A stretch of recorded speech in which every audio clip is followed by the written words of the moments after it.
Industri Universitas Pamulang, Bapak Teddy Daniel STMT. Yang kami hormati juga Bapak dan Ibu dosen Teknik Industri Universitas Pamulang.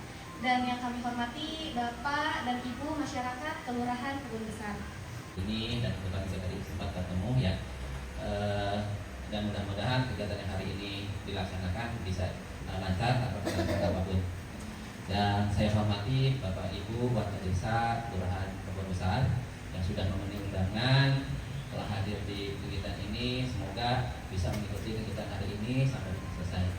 Yang saya hormati juga Ketua Kartona, Kak Yogi yang juga telah hadir di pandangan kita, sudah menyempatkan waktu untuk hadir di tempat ini untuk mengikuti kegiatan pengabdian kepada masyarakat. Terima kasih semuanya. Yang saya hormati juga Bapak Ibu dan dosen Fakultas Teknik Industri beserta kegiatan pengabdian kepada masyarakat yang selalu kita laksanakan hari ini. Perkenalkan Bapak Ibu, saya Teddy Daniel STMT selaku Ketua Program Studi Teknik Industri Universitas Pamulang. Sebelum kita masuk ke tema inti, akan sedikit kami jelaskan terkait dengan maksud dan tujuan kami melakukan kegiatan pengabdian ini. Seperti yang sama-sama diketahui Bapak Ibu, dosen itu yang mungkin Ibu ketahui adalah tugasnya mengajar. Tapi ternyata ada tugas-tugas lain yang harus dilakukan oleh dosen-dosen di universitas manapun. Karena kewajiban dosen itu ada 3. Pertama, 3 itu adalah tridharma perguruan tinggi. Salah satunya adalah pengajaran. Yang pertama adalah pengajaran. Pengajaran merupakan kegiatan yang rutin yang dilakukan oleh Bapak Ibu dosen, men-share ilmu, mentransfer ilmu kepada mahasiswa-mahasiswa di kampus. Kedua adalah penelitian. Nah, penelitian ini juga merupakan suatu kewajiban yang dilakukan dosen kurang lebih 1 kali dalam setahun. Nah, jadi penelitian ini tujuannya adalah mencari masalah jadinya ya, menganalisa suatu permasalahan yang terjadi di lingkungan kerja. Kalau khususnya di teknik industri karena kita basicnya adalah manufaktur, jadi menganalisa permasalahan di manufaktur ataupun di industri dasar. Ya. Kemudian ada pengabdian masyarakat. Nah, pengabdian masyarakat adalah kegiatan yang kita lakukan hari ini, yaitu adalah maksud dan tujuannya adalah memberikan informasi. Kalau tadi kalau pengajaran kita mentransfer ilmu ke mahasiswa. Kalau pengabdian kita memberikan informasi atau mentransfer ilmu kepada masyarakat umum. Nah, mudah-mudahan hasil transfer ilmu yang diberikan itu nanti bisa bermanfaat kepada masyarakat umum. Gitu. Ya, Bapak Ibu mungkin tahu ya Universitas Pamulang itu. Ya, Universitas Pamulang adalah salah satu universitas swasta yang didirikan atau berdiri di Pamulang, Kota Tangerang Selatan. Nah, Universitas Pamulang sendiri sudah memiliki 4 gedung, ya, 4 gedung. 4 gedung ini yang pertama adalah Unpam Pusat, Universitas Pamulang Pusat atau Unpam Gedung 1. Posisinya ada di Pamulang, Bundaran. Ya. Nah, ini untuk Unpam Pusat ini tempat bermukimnya program studi manajemen dan akuntansi. Nah, untuk Unpam Pusat ini dengan prodi manajemen S1 dan akuntansi S1 ini sudah lebih dari hampir setengahnya ya kalau untuk mahasiswanya, mungkin 40 ribu lebih itu untuk hanya manajemen dan akuntansi saja. Yang kedua ada di Unpam Gedung 2 Victor, terletak di Jalan Puspitek Raya, nomornya saya lupa tapi ada di Victornya. Nah, untuk di Gedung Victor ini ada berbagai program studi yang mungkin. Pertama sastra Inggris, sastra Indonesia, hukum, teknik informatika, sistem informasi, pendidikan Pancasila, kewarganegaraan, pendidikan ekonomi, ekonomi syariah dan banyak lagi. Yang ketiga, Unpam Witanah-Harja atau Gedung 3. Nah, Unpam Witanah-Harja adalah gedung atau wilayah tempat Fakultas Teknik berada. Nah, untuk terima kasih buat Universitas Pamulang, khususnya program studi dari Teknik Industri yang mana pada hari ini memberikan sosialisasi ataupun ilmu-ilmunya kepada kita.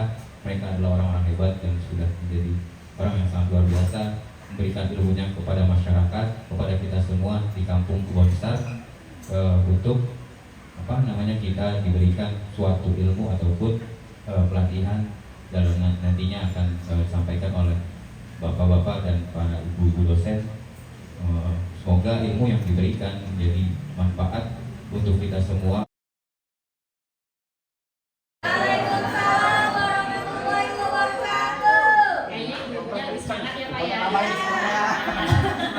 lagi makan siang. Boleh Bu ya. Jadi mendekati waktu makan siang, saya akan jelaskan dulu di sini bersama rekan saya Kak Edi ya, di mana kami akan menjelaskan mengenai materi bagaimana Bapak Ibu yang punya usaha saat ini ya, baik itu baru rencana ataupun memang sudah berjalan, untuk bisa meningkatkan efisiensi kegiatan usahanya. Jadi Bapak Ibu itu bisa meningkatkan keuntungan yang lebih maksimal lagi, salah satunya dengan menghilangkan segala jenis pemborosan. Jadi nanti akan dijelaskan oleh Pak Edi Iswanto untuk lebih detailnya. Silakan Pak Edi. Terima kasih Bu Esa.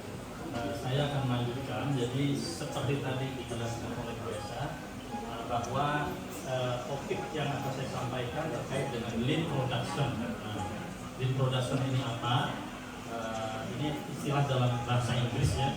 Jadi pada intinya tadi disampaikan oleh Bu Esa bahwa bagaimana kita memproduksi barang dengan cara yang efisien. Efisien itu artinya diantaranya bahan bakunya minimal, kualitas produknya bagus, dan kemudian lebih menguntungkan karena biaya produksinya bisa ditekan dengan kualitas yang baik. Nah terus kenapa ada lean production? Di awalnya ini seperti ditunjukkan di slide ini, lean production ini banyak diadopsi oleh industri besar ya. Kalau kita lihat di situ, misalnya Toyota, pabrik mobil di Jepang, itu diantara yang pengguna utama lean production. Makanya kemudian mobil-mobil Jepang itu kualitasnya bagus, harganya relatif murah, dan menguasai pasar misalnya di Indonesia. Tidak hanya di Indonesia, juga pasar di Amerika, di Eropa. Itu di mana-mana orang pakai mobil Jepang. Kenapa? Salah satu alasannya karena pabrik-pabrik di Jepang itu kebanyakan menggunakan metode produksi yang menerapkan lean production. Nah, sekarang pertanyaannya, ini relevansinya apa dengan Bapak Ibu di sini? Apakah lean production ini bisa juga diterapkan di UMKM? Kan tadi di desa ya, ini kan banyak usaha-usaha UMKM-nya. Nah, nanti kita lihat di sini nanti bisa juga diterapkan di usaha-usaha seperti kalau di sini ada orang jual makanan, membuat makanan itu warung atau menjual sembako, atau misalnya usaha laundry, ya kita bisa menerapkan prinsip-prinsip lean production ini. Jadi tidak harus di industri besar dan teknologi tinggi. Karena lean production ini pada prinsipnya adalah tata cara ya, yang terkait dengan penguasaan keperluan pelanggan, harganya kompetitif, mudah diakses, dan pelayanannya baik. Nah, jadi apa aja yang dilakukan untuk kita melakukan lean production ini? Ya, diantaranya kita diminta untuk, saya kira ini sudah disinggung di kesempatan sebelumnya ya. Dan jangan sampai kita boros ya. Misalnya bahan baku harus direncanakan, jangan terlalu banyak ya. Nanti kalau produksinya banyak, nanti dia numpuk jadi di gudang gitu, kan ini akan masalah. Jadi produksi itu harus disesuaikan dengan permintaan ya, sehingga kita bisa menyesuaikan ongkos penyimpanan barang. Selanjutnya sama ya, tadi terkait dengan persediaan bahan baku, juga hasil produk itu harus direncanakan sesuai dengan pasar ya, serapan pasar. Selanjutnya termasuk juga waktu tunggu ya. Jadi untuk memproduksi itu harus bersifat efisien. Jangan sampai misalnya dalam perencanaan tiba-tiba bahan bakunya kurang gitu. atau kemudian ada bagian-bagian sistem produksi yang rusak ya. Tadi ada perencanaan maintenance tadi yang presentasi sebelumnya, jadi itu harus diperhatikan. Selanjutnya termasuk juga transportasi. Barusan kita mendengar materi tentang rantai pasok ya.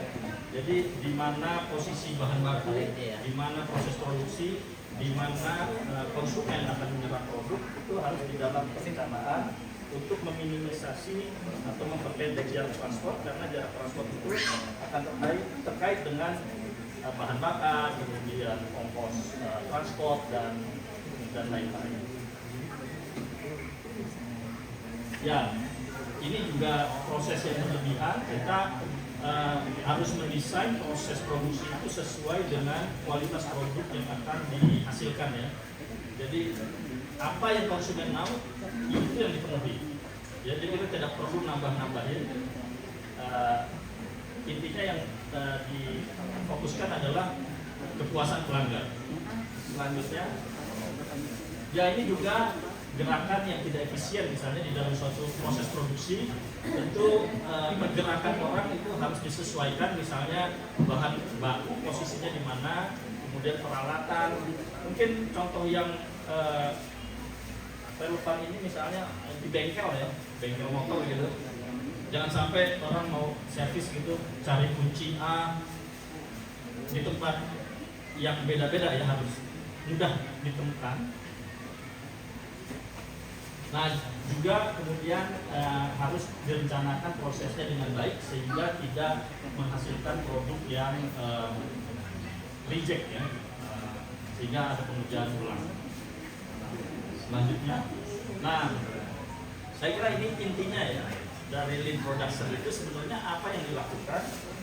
Ini adalah cara kerja yang seperti tadi diterapkan di Jepang ya. Nanti ini istilahnya istilah Jepang. Jadi bagus sekali.